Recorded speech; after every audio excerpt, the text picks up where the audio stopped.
Hai semua, kembali lagi bersama gue Ans di pembahasan karakter anime Isekai wa Smartphone.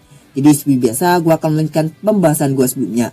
Dan sebelum ke inti videonya, jangan lupa nonton video gue sebelumnya ya, supaya kalian itu tidak ketinggalan cerita dan informasi yang ada di video sebelumnya. Kalau sudah, kita langsung aja menuju ke inti videonya. Oke, let's go. Setelah semua itu setuju untuk menyerang kelompok yang terdiri dari 100 orang, terutama gara-gara perkataan dari 10 manusia di antara mereka, yang dimana itu mereka merendahkan Rain dan juga menjelek-jelekkan nama Orde Ksatria Brunhild. Sekarang Toya dan lainnya pun mulai membahas siapa saja di antara mereka berseratus itu yang akan diabaikan dan siapa saja yang akan didiskualifikasi langsung. Untuk ke-10 manusia itu tentu mereka semuanya akan dieliminasi, dan mereka-mereka yang terlihat bermain-main gitu akan bernasib sama seperti mereka. Sedangkan sisanya mereka akan diabaikan terlebih dahulu. Mereka akan dibuat pingsan dengan tongkat paralyze. Namun apakah tali mereka itu akan diambil atau tidak, itu keputusannya ada di tangannya Toya dan lain-lain. Jika mereka itu menunjukkan kalau mereka itu memiliki kekuatan yang melewati batas tertentu, maka mereka akan diabaikan. Tapi kalau mereka tidak memilikinya, maka tali mereka akan diambil dan secara otomatis mereka akan didiskualifikasi. Setelah semuanya itu sudah siap, Toya dan para iblis lainnya pun langsung bergerak.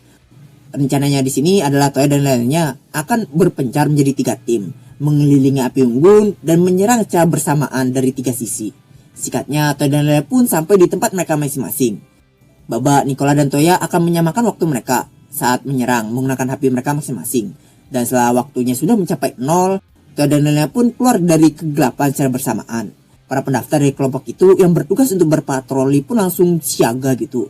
Namun kebanyakan pendaftar lainnya tidak. Sehingga respon mereka itu untuk menghadapi serangan dadakan dari Toya ini tuh jadi lamban. Tongkat paralyze atau stun dari para iblis mendarat tepat di perut mereka saat mereka itu ingin menarik pedang mereka. Dan pada momen inilah perbedaan respon antara orang-orang yang berpatroli dengan yang tidak itu muncul. Singkat cerita, hampir semua para pendaftar pun berhasil dihabisi oleh 10 iblis. Di antara mereka ada juga perempuannya, tapi Toya dan lain itu menghabisi mereka tanpa rasa bersalah. Akan tapi pukulan yang dilancarkan ke mereka itu sedikit diringankan. Sedangkan untuk laki-lakinya ya langsung aja pukul gitu. Dan di antara mereka, Toya itu menemukan satu orang yang menurut Toya itu menarik. Karena dia itu berhasil menahan serangan Toya. Ya walaupun dia itu tetap kalah di serangan kedua Toya. Jadi Toya pun mengabaikan orang itu. Di lain sisi Nicola, dia yang memegang tongkat stun berukuran 2 meter. Saat ini tuh dia itu sedang menghadapi ke 10 manusia yang menjelek-jelekan Rain di video sebelumnya. Nicola menusukkan tongkatnya ke perut salah satu dari mereka tanpa basa-basi. Dan membuat orang itu pun pingsan dengan mata yang terbuka. Meskipun jika tongkat Nicola ini tidak dilengkapi dengan sihir paralyze, orang itu sudah dipastikan akan tetap pingsan. Dikarenakan Nicola ini terlalu kuat, orang-orang itu pun mulai mundur sedikit demi sedikit. Namun Nicola yang mengetahui itu pun langsung memanas-manasi mereka dengan bilang, "Ada apa? Apakah kalian itu cuma bisa ngomong doang? Gak bisakah kalian mengalahkan seorang demi-human dengan jumlah kalian itu?" Walaupun Nicola saat ini sedang memakai topeng dan baju hitam yang menutupi telinga rubahnya itu, tapi ekor lebatnya masih tetap kelihatan. Jadi seharusnya mereka itu tahu kalau lawan mereka ini adalah Nicola, seorang demi-human. Mereka pun kepancing dengan perkataan Nicola itu. 6 dari mereka pun mulai mengepung Nicola. Baba dan iblis lainnya menyadari akan hal itu, tapi mereka tidak membantu Nicola karena mereka tahu kalau hal itu tuh nggak diperlukan. Nicola yang lebih cepat dari mereka pun menusukkan tongkatnya ke tanah dan menggunakannya untuk melompati mereka. Setelah Nicola itu sudah mendarat di luar lingkaran kepungan mereka, Nicola lalu memberikan tusukan bertubi-tubi ke mereka dan membuat mereka langsung kalah. Salah satu di antara mereka pun bahkan memuntahkan isi perutnya saat Nicola itu menyerang tepat di perutnya. Kemudian dia pun terjatuh tepat di muntahannya itu dan mengenai tepat di wajahnya. Nicola melawan mereka itu benar-benar tak kenal ampun. Ini terlihat seperti iblis sungguhan di mata Toya. Setelah tersisa 1 orang, Nicola pun mulai berjalan ke depannya. Lalu Nicola mengatakan kepadanya, kalau kami para ksatria Brunhild itu tidak mau menerima orang yang berpikiran sempit seperti mereka. Di usahanya yang terakhir, orang itu pun mencoba menyerang Nicola. Tapi Nicola berhasil menghindarinya dengan mudah, lalu Nicola pun membalas serangannya itu dengan menusukkan tongkatnya ke bagian leher orang itu. Hingga membuat orang itu pun terjatuh ke tanah sambil kejang-kejang dan mata yang terbuka. Setelah itu Toya pun memeriksa kondisi lainnya gitu. Saat diperiksa, ternyata semuanya itu sudah hampir selesai membasmi para pendaftar di sana. Kemudian Toya pun mendekati Nicola dan memujinya. Namun Nicola di sini malah merasa kalau dia itu terlalu berlebihan melawan ke-10 orang itu. Dia seperti menyadari kalau dia itu sudah kemakan emosi saat melawan 10 orang tadi. Dia pun minta maaf gitu pada Toya.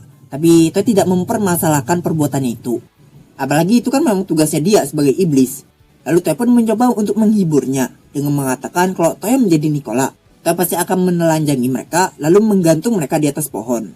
Meskipun Toya mengatakan itu dengan niat bercanda, tapi Nicola malah menganggap omongan Toya itu serius. Tak lama kemudian semua pendaftar yang ada di api unggun itu pun terstun semua. Tongkat stun buatan Toya dan Profesor Enigma Babylon itu tidak hanya memparalyze targetnya, tapi juga dapat menghilangkan kesadaran mereka. Walaupun keefektifannya ini dapat dikurangi sedikit jika si targetnya itu memiliki kekuatan sihir yang tinggi dan ketahanan tubuh yang tinggi. Kemudian para iblis pun mengambil tali mereka yang tidak menjanjikan untuk didiskualifikasi dan mengabaikan sisanya yang menjanjikan untuk melanjutkan tes kedua ini. Tapi yang membuat saya kecewa di sini itu adalah dari 100 orang yang menjanjikan itu tidak lebih dari 10 orang. Setelah selesai memilih-milih, Toya dan para iblis lainnya pun kembali ke hutan lalu mengawasi mereka sampai mereka itu bangun untuk mengantisipasi tidak ada peserta yang menarik tali peserta lainnya saat masih pingsan. Seharusnya mereka itu akan bangun dalam 30 menit lagi. Nicola pun menawarkan Toya untuk mengawasi pendaftar lainnya dan menyerahkan sisanya itu kepada mereka. Toya pun menerima tawaran itu dan Toya pun meninggalkan mereka. Toya pun berjalan melintasi hutan sambil melompat dari satu cabang ke cabang lainnya. Walaupun Toya itu sadar ini itu sudah terlambat untuk menanyakannya, akan tapi Toya itu penasaran apakah dirinya ini memang selalu bisa melihat dengan baik di dalam kegelapan. Bahkan jika Toya itu berkonsentrasi, Toya itu dapat melihat cukup jauh dalam kegelapan. Toya hanya dapat menjawab kalau mungkin sebuah kemampuan aneh sudah terbangun gitu di dalam tubuhnya. Malam ini Toya pun mengalahkan beberapa makhluk sihir yang menyerang para pendaftar dan membantu mereka yang terjebak di perangkap. Hingga pagi pun tiba dan singkat cerita tes kedua bertahan hidup selama 3 hari di hutan pun selesai. Suara Rain pun terdengar dari setiap tali para pendaftar yang lolos di tes kedua ini. Rain mengucapkan selamat dan menyuruh para pendaftar untuk melepaskan tali mereka supaya mereka itu terteleport ke markas. Para pendaftar yang lulus pun mulai berteleport satu persatu mengikuti arahan dari Rain termasuk Toya sendiri. Setelah itu para pendaftar pun melaporkan nomor mereka dan nama lengkap mereka masing-masing. Lalu untuk tes ketiganya yaitu tes wawancara itu diumumkan akan dimulai 2 hari lagi. Saat Toya memperhatikan mereka yang lolos, di sana itu terlihat si ninja, si kapten, dan si pemuda kentang. Mereka ternyata juga lolos di tes kedua ini. Terutama untuk si pemuda kentang. Toya salut padanya karena berhasil bertahan sampai sejauh ini. Toya yakin dia selama ini itu pasti bersembunyi di suatu tempat, apalagi setelah melihat penampilannya yang terlihat lusuh itu. Kemudian setelah dilihat-lihat lagi, Toya pun akhirnya notice kalau wanita klan singa, lelaki klan sayap, pemuda anjing perang, dan gadis Arakne yang sebelumnya dihina-hina itu juga lolos di tes kedua ini. Untuk berjaga-jaga ataupun memastikan apakah ada yang tertinggal di hutan dengan sihir pencarinya. Dan hasilnya semua pendaftar itu sudah berhasil kembali. Kemudian sambil berpura-pura layaknya pendaftar yang lulus, Tsubaki pun mulai mendekati Toya untuk memberikan informasi tentang jumlah pendaftar yang lulus secara tidak langsung dari dirinya. Terdapat 416 pendaftar yang lulus di tes kedua ini. Tsubaki dan lain-lain itu akan mengurangi jumlah mereka sampai sekitar 150-an dalam tes wawancara ke depannya. Toya pun juga mengatakan kalau Toya itu juga telah meminta Yumina untuk membantu di tes wawancara nanti. Jadi dengan begitu mereka itu dapat dengan mudah mengeluarkan orang-orang yang meragukan dan orang-orang yang memiliki ide yang mencurigakan. Tapi yang jadi masalah di sini adalah apakah jumlahnya itu nanti akan benar-benar 150 atau malah lebih kurang atau lebih banyak lagi. Walaupun ia tentu tidak berniat memperbijakan orang dengan karakter yang tidak pantas. Dan lain-lain itu akan mewawancarai mereka dengan sangat hati-hati. Dengan kata lain, masalah sebenarnya baru akan dimulai di tes wawancara nanti. Saya bahkan sudah meminta Profesor Enigma Babylon untuk menyelesaikan alat pendeteksi kebohongan yang bernama poligraf lunal untuk wawancara nanti. Dengan benda itu dan mata sihir Yumina, saya yakin tidak akan sulit bagi mereka untuk mengetahui sifat asli para pendaftar. Dan mengenai alat itu, saat Toya itu memperkenalkan alat itu ke para tunangannya, para tunangan Toya pun langsung memakai alat itu untuk menanyakan berbagai hal kepada Toya. Tentu saja Toya tidak menjawab pertanyaan-pertanyaan berbahaya dari mereka, karena artefak itu adalah benda yang dapat memberitahu kebohongan dan kejujuran seseorang. Jadi artefak itu secara otomatis tidak akan bekerja jika seseorang itu tidak menjawab pertanyaan yang dilontarkan ke mereka. Maka dari itu, di saat Toya itu dihadapkan oleh pertanyaan-pertanyaan yang berbahaya, Toya itu lebih memilih untuk diam, tidak menjawab pertanyaan mereka itu. Selain itu, menjawab dan tidak menjawab juga adalah hak dari Toya. Pada pertanyaan itu seperti apakah Toya itu suka opa yang besar, warna pakaian dalam apa yang Toya suka, dan sebagainya yang berbahaya gitu. Yang menurut Toya tidak ada faedahnya untuk dijawab. Ya walaupun pada akhirnya Toya itu dipaksa untuk menjawab semua pertanyaan itu. Dan Toya menjawab kalau Toya itu menyukai semuanya. Kemudian tiba-tiba Toya pun teringat dengan si ninja yang lulus itu.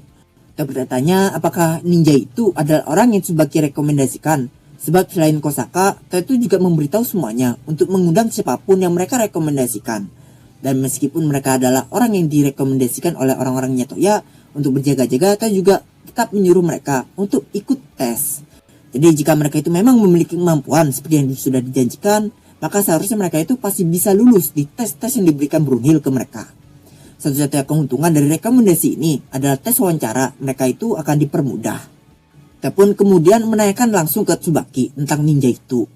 Dan Tsubaki pun menjawab mungkin iya. Sebab Tsubaki mengundang beberapa shinobi dari Hishen. Terlebih lagi setelah kejadian yang menimpa Hideyoshi, beberapa keluarga akhirnya telah hancur gitu. Yang mengakibatkan beberapa orang-orang di sana itu pada mondar-mandir di jalan. Mungkin karena kasihan jadi Tsubaki pun mengundang beberapa dari mereka ke Brunhild. Lalu Toya nanya lagi apakah semuanya itu ninja. Tsubaki pun membenarkannya.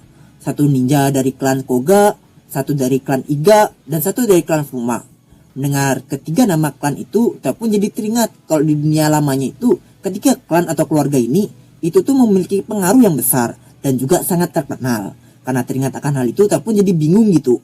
Sebab seingat Toya, hubungan Koga dan Iga itu tidaklah baik. Dan di saat Toya itu mempertanyakan hal itu ke Tsubaki, Tsubaki malah menjawab kalau hal seperti itu tuh tidak terjadi di sini.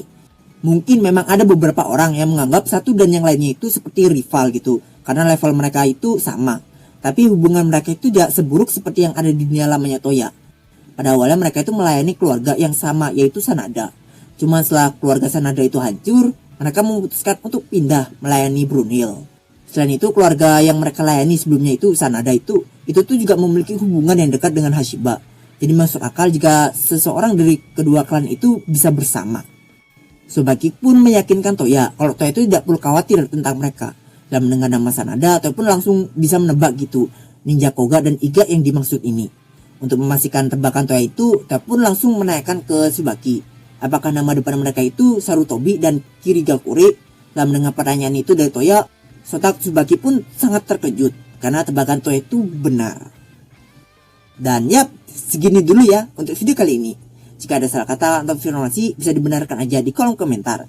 Jika kalian suka bisa di like dan jangan lupa subscribe-nya. Oke, see you next video and sayonara.